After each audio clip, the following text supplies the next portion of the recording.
Bonjour, c'est Q91. Voici l'analyse technique du CAC 40 pour la journée du lundi 20 décembre 2010 pour le site boursicoté.com. Avant toute chose, cette vidéo est un peu une vidéo pilote puisque j'ai changé la résolution pour passer en format HD, donc c'est en 720 pour les initiés. Donc merci de me faire remonter sur le site ou par mail tout problème rencontré lors d'un éventuel visionnage de cette vidéo. Aujourd'hui donc, nous avons commencé à reprendre ici le chemin de la hausse, puisqu'on voit ici qu'on a cassé le fameux range que je vous décrivais en fin de semaine dernière par le haut, même si cette cassure n'a pas été validée en clôture. Et donc on voit ici que la poussée serait plutôt haussière. Donc ça avait bien commencé puisque nous avons ouvert en hausse à 3873,24. Nous avons donc marqué un plus haut à 3918,69, un plus bas à 3869,20 pour terminer en clôture à 3885,08. Donc nous gagnons 0,46% sur cette séance, 17 presque 18 points gagnés par rapport au cours de clôture de vendredi. Donc bon, c'est une séance de petite hausse si on regarde les chiffres. Par contre, d'un point de vue chartiste, ici, on voit qu'on commence à reprendre ici, malgré l'avalement baissier que nous avions eu vendredi, on commence à reprendre ici une petite tendance haussière, puisqu'on voit ici que les plus bas sont toujours de plus en plus hauts, ainsi que les plus hauts toujours de plus en plus haut. On vient de casser ici cette zone de résistance qui avait fait échec à la hausse vendredi sur 3905, et ici on est repassé puisqu'on a marqué un plus haut ici à 3919 points. Donc au niveau de la tendance, on peut dire que certains commencent à parler du rallye de Noël qui se met en place. Alors le rallye de Noël, quel que c'est, bon, c'est en général, c'est juste dans les périodes des fêtes. En général, c'est vrai qu'on constate une légère hausse sans volume. Donc c'est le cas ici, puisque au niveau des volumes, nous sommes assez faibles, et donc nous avons une hausse qui commence à se mettre en place. Alors pour mémoire, je vais vous afficher le rallye de Noël de l'année dernière. C'est vrai qu'on avait eu un peu le même genre de configuration, puisque voilà comment ça s'était mis en place. Là, nous sommes le 21 décembre ici, on avait eu quelques séances ici, et puis vous voyez, à partir du 23-24, donc de Noël, des toutes petites séances ont continué dans la hausse, avec très peu de volume, et puis on avait vraiment fini les fêtes pour ensuite retrouver une hausse des volumes à partir de la première semaine de janvier. Les volumes étaient revenus et la volatilité était revenue peu après. Donc voilà, certains parlent de ce rallye de Noël. Vous voyez ici les petits dojis, toutes les petites séances, ici des volumes vraiment très, très restreints, surtout lors des demi-séances traditionnelles du 24 et du 31. Donc bon, on peut s'attendre à ce même genre de scénario pour cette année, surtout qu'on a eu une année a priori qui ne rapporterait rien, puisque nous avions commencé ici l'année 2010, nous avons commencé, donc nous avons ouvert sur 3950, et on voit bien que par rapport à la clôture de cette année, donc là on parle de clôture annuelle, on pourrait se rapprocher de ces valeurs là. Donc voilà, une séance certes avec un petit peu de volatilité quand même, mais avec la volatilité ici qui revient dans la moyenne, mais par contre avec des volumes faibles, et donc on vient s'inscrire en légère hausse. Au niveau des indicateurs, nous avons un RSI qui est assez neutre, un stochastique qui vient de lancer un signal vendeur, mais qui reste pour l'instant dans sa zone de surachat. Puis le MACD qui est toujours négatif par ses histogrammes, mais qui descend doucement.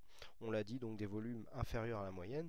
Donc pour l'instant, peu de choses à dire. Il faudrait confirmer vraiment. Donc là maintenant, on prendra ici comme zone de support la zone des 3860 points, qui correspondent ici au plus bas de cette séance.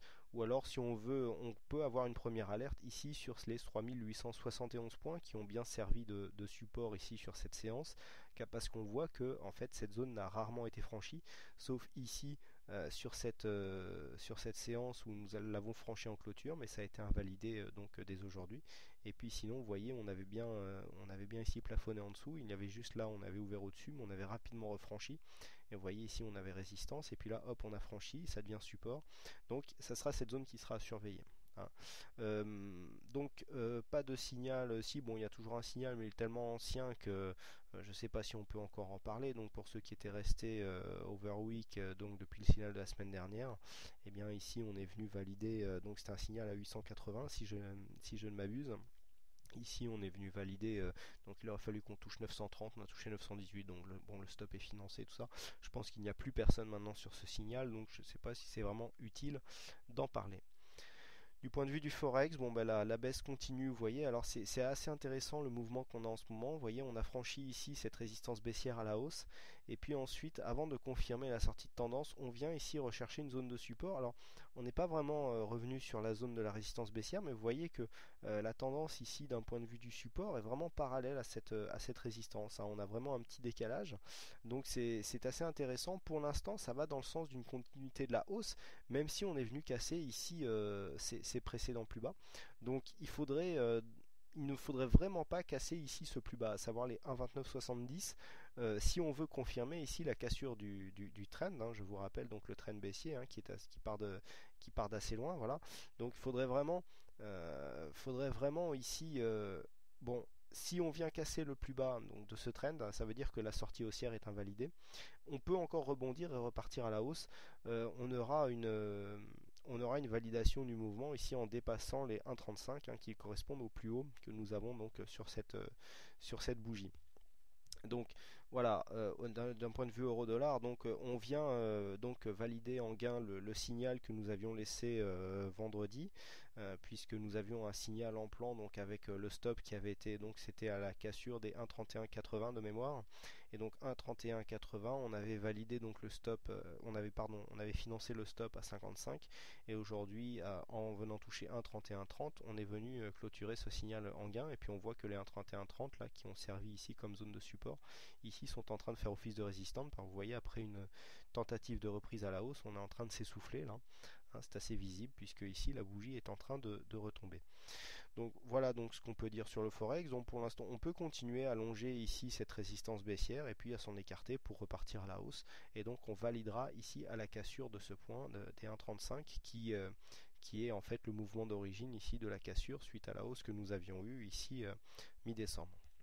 Donc voilà ce que l'on peut dire sur le Forex aujourd'hui. Alors du point de vue on n'était pas sur la bonne page, voilà. Du point de vue du portefeuille, bon, j'avais dit qu'on ferait un petit point seulement en fin de semaine. Là c'est juste pour vous donner une petite nouveauté en fait. Donc on voit qu'on est en légère hausse, hein. On commence à reprendre des hausses régulières. Et donc je voulais vous faire voir au niveau du site boursicoté.com. Donc là comme on est sur la page du chat, si on va sur la case stratégie action, voilà. Alors en bas j'ai rajouté, donc là on a le détail du portefeuille, hein, qui peut être suivi donc sur le site Bourse-Match, hein. Et si donc on revient en arrière, ici je vous ai rajouté les actions surveillées, à savoir ce sont les actions qui sont utilisées pour rentrer dans le portefeuille au niveau de certains arbitrages. Et donc quand on clique ici sur actions surveillées, on se retrouve sur une page, voilà, si ça marche, voilà. On a les titres éligibles, ici j'explique en gros en quoi ça consiste, et puis je vous mettrai ici une copie du screener que j'utilise pour faire entrer les valeurs, et donc on a ici la liste des valeurs qui sont susceptibles de rentrer donc dans la stratégie, donc je vous invite à aller voir si ça vous intéresse, hein. Je sais que vous êtes nombreux à suivre la stratégie, hein, puisque encore une fois je vous l'avais fait voir, mais lorsqu'on regarde ici sur Bourse Match le nombre de profils consultés, c'est encore une fois EQ qui est premier, et puis de loin, donc bon, c'est sympa. Merci à vous de vous intéresser à ce portefeuille, ça me fait de la popularité, je ne pensais pas que ça susciterait un tel engouement. Voilà ce que l'on peut dire, hein. Alors, donc au niveau du CAC, les zones à surveiller. Ici, je rappelle, hein, la zone des 3870. Ici, à la hausse, il faudrait vraiment confirmer ici à la hausse donc le dépassement des 3905. Et puis, pourquoi pas un petit rallye de Noël, hein, pour ceux qui sont longs. Ça leur fera un beau petit cadeau au pied du sapin. Et puis, c'est tout ce qu'on peut donc espérer. Et traditionnellement, c'est des choses qui peuvent se faire. Donc, on peut toujours attendre le même genre de mouvement pour cette fin d'année. Et pourquoi pas rallier les 4000 points d'ici la fin décembre. Voilà donc ce qu'on peut dire sur cette séance. Écoutez, je vous remercie encore une fois toutes et à tous pour votre attention et pour votre fidélité au site boursicoté.com. Je vous souhaite donc une bonne soirée, bonne chance dans vos trades, et je vous donne rendez-vous dès demain pour une prochaine analyse vidéo. Bonsoir.